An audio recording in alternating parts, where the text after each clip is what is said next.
Bafowethu anizwe nazi igigaba ejulile ezinkulu ezenziwe ke inkosazana ke yamanzi ke lapha ke kuleli damu ke lasemsinga ke lapha ke okwagcina kwakhiwe khona indlu yayo futhi inkosazana umfoka Mfeka ugeqa amagula waveza okuningi ke engikholwa ukuthi khona ke abantu abangakwazi lokhu nanto udaba oluphelele khona la kwesiqiniseko SMA ongakhohlwa ukusubscribe ke awuluthokozele. Kunalendlu ke yakhiwa umasipala ke lendlu wayekhele inkosazana yamanzi okuyi-mermaid ngesicelo sabalungu umphakathi. Kufika kanjani ukuthi kuze kufike lapho ukuthi inkosazana leyamanzi yakhele indlu yalolu hlobo ke udaba ke liqala la kunomama lapha uMazungu Ganeka Sithole owakhelela umfula wasothukela mbili imfula lapha khona nomfula wasoMzinyathi kodwa ke lezi zenzeka kakhulu kulomfula wasothukela uhambe ube nje neziziba sawo okuyilapho ijwayele ukubonakala khona inkosazana yamanzi. Ngelinye ilanga kuhleli lo mama uhleli nje ngaphandle emzini wakhe lapha kwaZulu ubhekise ke amabombo lapha emfuleni uthukela usebona ke amanzi engathi ashuma nje ayaphezulu kube ngathi kwakhe kamagagasi endaweni ethile nje asukuma phezulu mayibhekisisa engathi phakathi kwawo lamanzi kunomuntu lo muntu ngathi umuntu wesifazane ingathi uyagiya phakathi kwalamanzi uyagiya adlale wena wabona umuntu ogiya esicaweni adlala amanzi aphakama ephezulu awu amangale kakhulu ke lo mama athukome abiza abanye bethe bazombukisa abize nje iqala umnawabo ababegane nabo kulomuzi yena ke wayegana umfowabo kamyeni wakhe ngikhuluma ke ngumfowabo kaMazungu babeganile la kaSithole abize ke nje umnawabo athi hayi ake uzongibonisa nakho sekwenzeka futhi lokhu engathi ke bake bakubona futhi phambilini awu nangempela hayi cha uthola ukuthi ke nomna mayifika impela iyadlala iyagiya inkosazana yamanzi amanzi asuke yaphezulu kube ngathi ke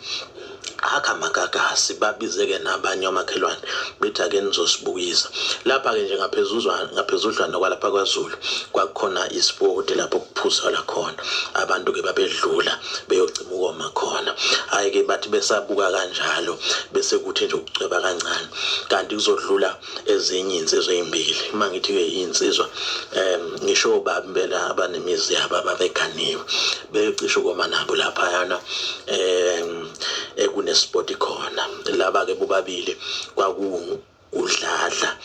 ubaba udladla kanye nobaba uChoncho cha hayi ke bechezuke ke bezobona nabo lento eshiwe ilamakhosikazi hayi cha bethi ayasibona lutho thina ninamanga nisengeyimithiyo amampunga akukho lutho lapha emfuleni kodwa ke sizoniprovela lokho ukuze siniqedele amanga sizoya lapha emfuleni siyongena khona ukuze sinitshengise nje ukuthi akunalutho lapha yena emfuleni base bethi ke labo mama noMazungu cha vele nathi bese sizoya siyokokha amanzi ngoba naye bawakha amanzi khona lapha emfuleni hawu cha behleke bonke cha behambe phambili ke udladla noChoncho bebandulela impela mathi bafika lapha yana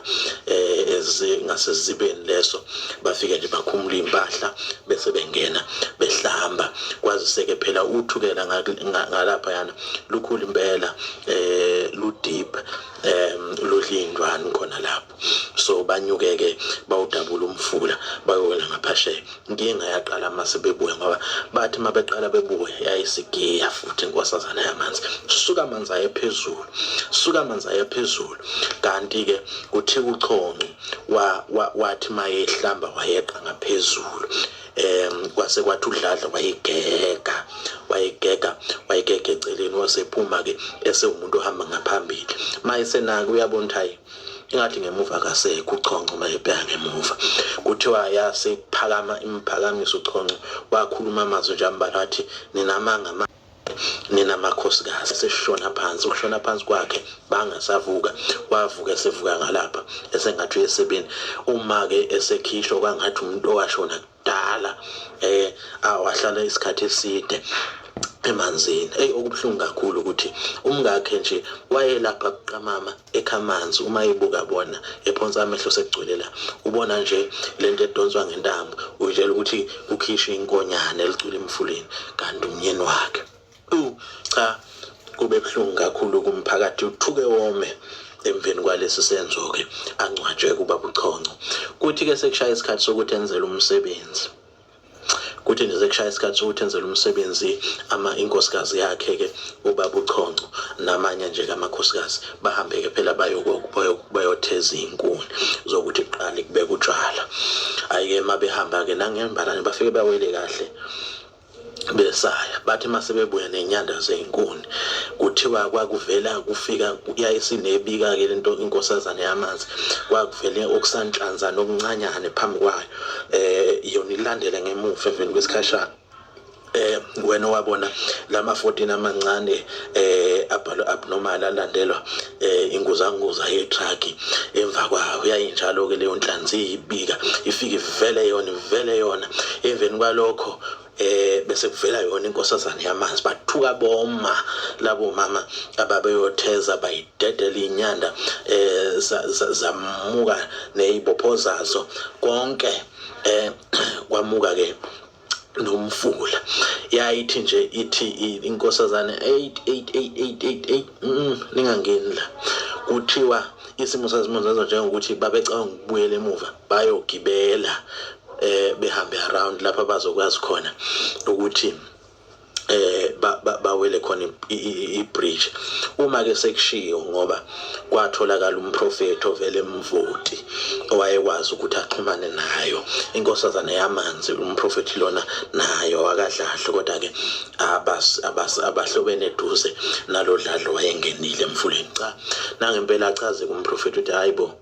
inkosazana yamanzi ithi akwazi ukuthi kwenzelwe lo mfo wakaChonco umsebenzi kube ngashwelezile kuyo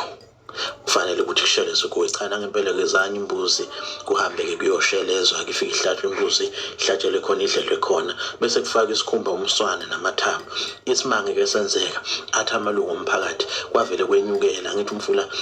uyehlela amanzi ageleza ezantsi lezi zinto ezayifake zavele zenyukela zaya phezulu. Futhi kumprofeti udladla wasemvoti cha yathi nje inkosazana yamanzi ayamukelanga le ngoba nina niyenza inja nifakela amathambo inyama edliwe yini kwadinga ukuthi kuqalwe phansi kuhlatshwe enye imbuzi eyavele yashiywa nje khona ebusuku kwasekuseni ngekho. Umprofeti waseconfirm ukuthi cha inkosazana yamanzi le isamukelile ke isicelo senu. Kuningi ke okwekwenziwa njengokuthi inkosazana yamanzi isike yenzelwa ngisho umemulo lapha yana enhlonga yenzelwe nje umemulo yasifaka isicelo samukeleka yenzelwe umemulo yayisithi icela ukuthi yakhele indlu ezokuthi ke uma iphuma ingene kuyona uma iphuma kulesi simo ingene kuyona. Azama amalungu omphakathi ahlanganisa Nkosi yami azama ukwakha indlu kwathiwa ukuthi le ndlu yakhe umuntu wesifazane kuthe la suke elikhulu izulu elinesiphepho yavele yayidabula lendlu yavele yayibisa yonke. Wasesho umprofeti emveni kwesikhashana yathi ubani owake wakhela ngoba ninemizi nje ubani wakakhela lo muntu wesifazane akayifuni indlu ayikhela umuntu wesifazane. Awukhale kumphakathi kakhulu uze udaba nesicelo sawo lifike emkhandlwini umkhandlu kamasipala ayikulibheke kudaba umkhandlu kamasipala ugcine unikela ngemali yakhiwe ke indlu njengaba uyibonile ke ikhona. Inkosazana yamanzi into enginotisile ayizwani one nokwedelelo, number 2 ayizwani nabantu abangamanuku njengokuba yakube yacaca ukuthi kule mizi eyakhela uthu ke ayifuni umuzi ozogcwala amaphepha nje kungaqoqi ifuna kushayela igceke kahle ukuze nayo mayiphuma ikwazi ukuhamba kahle ayifuni lokhu iphazamisa ikilo amaphepha funeke uma ukuthi nilahle udotini ushise noma nokulahle ngendlela ekahle ecocekile ayifuni ukuthi nibe izinyemfu inkosazana yamanzi futhi ayifuni ukuthi nichithe izinto emfuleni njengoba manje washa nje masuwashe ngamanzi asenensipho chitha kwenye indawo ungabusachitha kuningi okubala amalungu omphakathi but ngeke ngathatha nje lokho kumbala.